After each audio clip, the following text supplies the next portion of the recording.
Now, you've seen his face everywhere, maybe on your son or daughter's T-shirts, but hopefully you will soon realize why that has got to stop.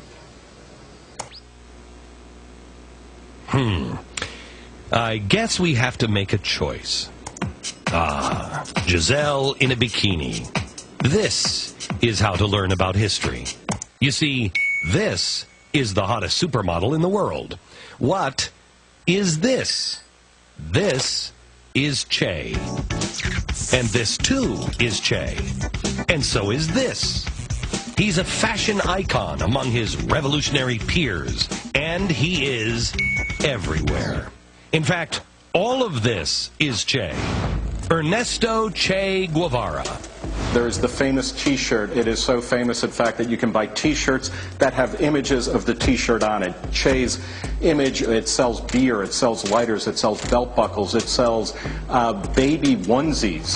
Why are you risking your life to fight for us? And nowhere is Che seemingly loved more than in Hollywood, USA. You'll see. When Fidel's running things, everybody will read and have food on the table. But is that who Che really was?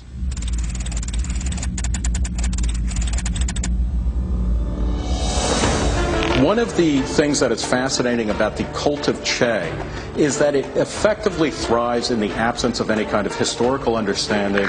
For example, look around at an anti-war rally, and you'll probably see Che. Che was a self-taught revolutionary who was instrumental in Castro's takeover of Cuba. He became known as the Butcher of La Cabaña prison in revolutionary Cuba, where he personally oversaw the execution of anywhere from 175 to several hundred people.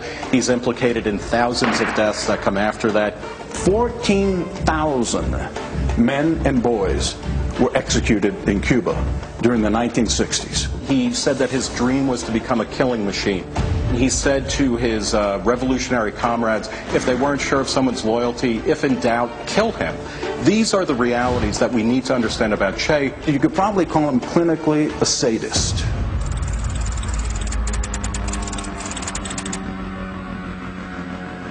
When you read his diaries, he goes into particular detail about when he himself shoots people in the head.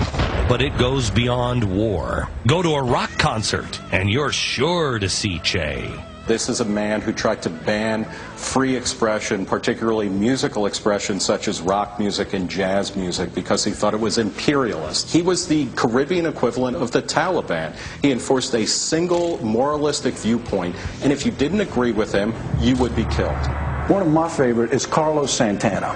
At the 2005 Oscars, naturally, the Motorcycle Diaries won an Oscar, and Carlos Santana went there to play the theme song for it. Well, he was wearing a Che Guevara t-shirt. Carlos Santana was showing off the emblem of a regime that made it a criminal offense to listen to Carlos Santana music. But surely Che was a progressive and uniting force on race, right? He says, the Negro is lazy and indolent and spends all of his money on frivolities and booze, whereas the European is intelligent and forward-looking. This is from his own diaries, yet we've got Jesse Jackson down there.